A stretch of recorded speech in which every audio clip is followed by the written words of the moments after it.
I guess this video is never going to end.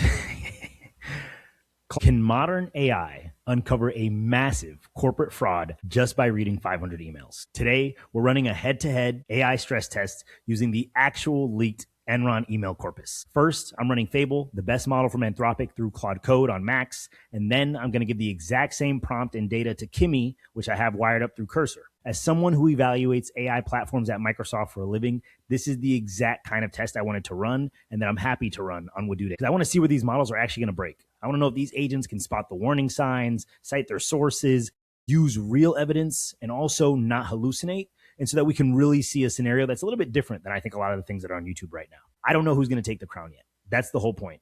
After this run, I'm going to cross-reference everything against real historical records. So stick around for the verdict at the end, because I'm pretty sure one of the ways that one of these models is going to handle the data is going to blow our minds. Who do you think is going to win? Let's dive right in. Okay, so here we are. We had these both split screen, as you can see. I'm going to fire off both of these prompts. I have Kimi wired up on Cursor with max mode, and then I have Claude Fable 5 as well in max mode.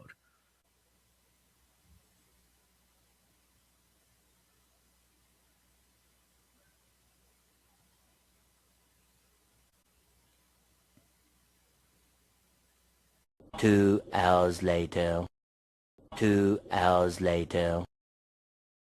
The question is not whether artificial intelligence can tell a dramatic story. The question is whether it can show which parts of that story are actually supported by the evidence. The batch contains 500 records divided into 125 records per month. The dataset hash acts as a receipt confirming that both models received the same batch of information. I also put 57 records that were truncated at 6,000 characters. The reason that matters is because a model must not fill in those gaps with famous facts from Enron's history later. We told the model to stick to the script and what data it had in front of it. These emails do not prove that anyone was guilty, but are a great example of how an AI model can work in a very complex scenario. Let's look at Fable first. Fable's strongest framing was the gap between official reassurance and increasingly serious internal evidence.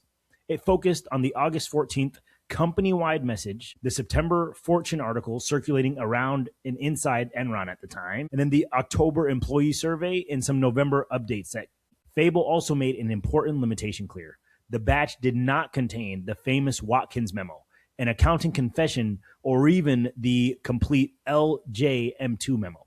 It was a conclusion, but it was cautious with its conclusion because it showed that the records show a deteriorating situation and increasingly dark financial language, but it said that they do not by themselves establish intent. Kimi, on the other hand, its analysis found that much of the same evidence, but it emphasized the human story a little bit more strongly. It highlighted how the layoffs, the employee survey, and an anonymous email asking whether the Titanic would sink were some of the main things. It also talked about November messages from employees that were worried about layoffs, bankruptcy takeovers, and other things. Kimi's most useful warning was that dramatic emails were not automatically the strongest evidence. In fact, it said one employee's email about fear was more potentially not even connected to the collapsing. So the two models disagreed mostly just about how they would approach the problem from an editorial perspective. They didn't fundamentally disagree about the documents. So what do the records actually say? August 14th, Ken Lays sent a message, and that message said, quote, "I have never felt better about the prospects for the company." The exact same message says, "Our stock price has suffered substantially over the last few months." And on September 6th, Enron's public relations forwarded a Fortune article discussing that their earnings and quarterly financials were starting to get a little bit bad. The LJM2 record. The most tempting record in the data set is this one. The subject line reads, quote, "Private equity transactions in LJM2 from A Fastow." It sounds like a hidden document that everybody wanted to see, but the body is still missing. The record was truncated because the enormous recipient list that was used, and it used up virtually all the character limit. And there's another important detail. The sender field in this record is Bridget Morange or something like that. So this should not be described as a direct email from the CEO or anything like that. But the evidence supported only this, that this document existed and the title was what it was, and it was distributed to almost all the senior executives. But both of the models flagged this as a gap instead. And that is the most useful result in this entire comparison. Not that they proved a conspiracy. They recognized that the input was incomplete. And that is a bounded success under an evidence-bounded prompt. And it does not prove that these models can never hallucinate, but it is a great example of the depths and the type of analysis that individuals would need to do and the focus on details that you can lean on for some of these best-in-class models. And both of these were able to prove that. So like I said, the models do not replace the historical record. And for legal or historical claims, they needed to look at outside documents. There was later materials in all of this when it came to the actual charging of Enron executives. They're all separate. They're not conclusions that were created by these 500 emails. So through all this work, it's clear that a research assistant can identify documents worth investigating, but it cannot turn incomplete evidence into a verdict. So did either AI discover something the news completely missed? Not in a defensible sense. What they found was more useful. The batch provided a bounded, emotionally detailed view of a company moving from reassurance towards crisis. Fable emphasized the gap between official messaging and internal financial pressure, and Kimmy emphasized the voices of employees who were becoming increasingly afraid. Both models identified the same major evidence. Both models recognized the same missing date windows, and both models warned against inventing the contents of truncated LJM2 record. And that is the real lesson. AI can make a first pass through a large archive of gigabytes of size and hundreds of documents much faster. But the trustworthy analysis still requires fixed inputs, hashes, record IDs, exact quotes, very good prompting, solid evals, and clear limits on what the evidence can prove. The model is a research assistant. It is not a prosecutor. I couldn't end the video just yet. I went ahead and gave both of the models the same prompt. I wanted them to create a story in website form about what they learned and about what they saw. Unfortunately, Claude is still working. That's okay, though. Kimmy finished up. I wanted to add this to the video so that you all could see the website that Kimmy made. This is one more point for Kimmy while Claude is literally still cooking and has asked me maybe 10 questions. Kimmy is done. Let's go and check it out. Okay, decent. I see you, Kimmy. Very good dynamic aspects here. It says the record stops here.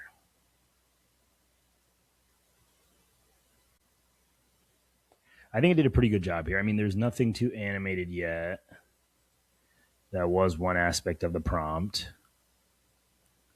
84 days and 6 documents. Okay, nice. Nice little animation here. Just like, nice. And this is a one shot. So one prompt, and it created all this. I like the little loading bar at the top, too, as it shows we're going down. Ooh, what is this? And Claude has asked me another question. Yeah, let's see. All right, we won't see it then. The memo, you can, okay. This is just articulating that memo, and then what the evidence supports and what does not, and source and method with a good takeaway. I think it's a solid website. Unfortunately, Claude's not done. If you want me to do another head-to-head, let me know what type of experiment you're looking for. Let me know the types of challenges you're hoping to have with Claude and Fable and Kimmy and everything else. And hopefully we can make a video about it. Once again, thank you for tuning in. Peace. I guess this video is never going to end. Claude is done after 45 minutes. I will spend less than a minute showing this. Here's Claude Fable 5's website. Ironically, I feel like they actually did take a similar kind of design system. Of course, that was in the prompt, but even how aligned they were is unexpected. This is a bug. Not even a bug, but it's showing kind of where the data breaks, although the text not fitting in is a little bit of a bug.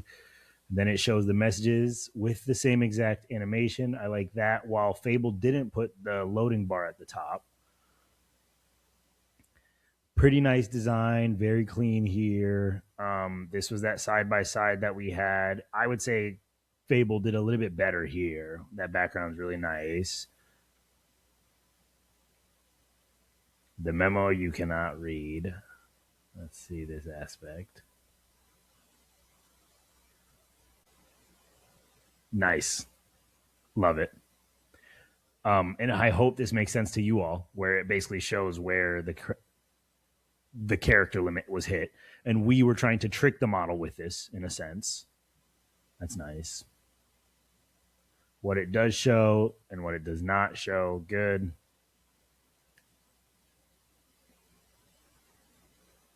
And both of them kind of messed up on the end here. That's Claude's website. See you all on the next one. This is Wadude AI. Peace.